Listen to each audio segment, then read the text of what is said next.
Hey, this is Enigma Hood. This one's going to be very short. I just want to tell people who may not already know this that atheism is not an ideology.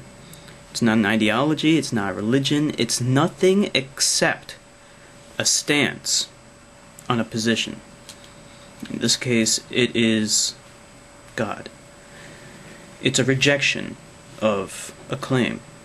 It's as far as I know, it's the only, it's very unique in that sense, because there is no other word to describe anyone else who does not believe in something. The only reason why it exists is because there are so many people out there who believe in God, to the point of where people who disagree with them are marginalized, so they need a name. They need a name to describe these people. Atheists, which are just people who reject the claim that a God exists or gods exist. But I want to emphasize the fact that it's not an ideology. So therefore you're not claiming anything, and therefore you never, as an atheist, have to provide evidence to support your claim, because you're not making a claim.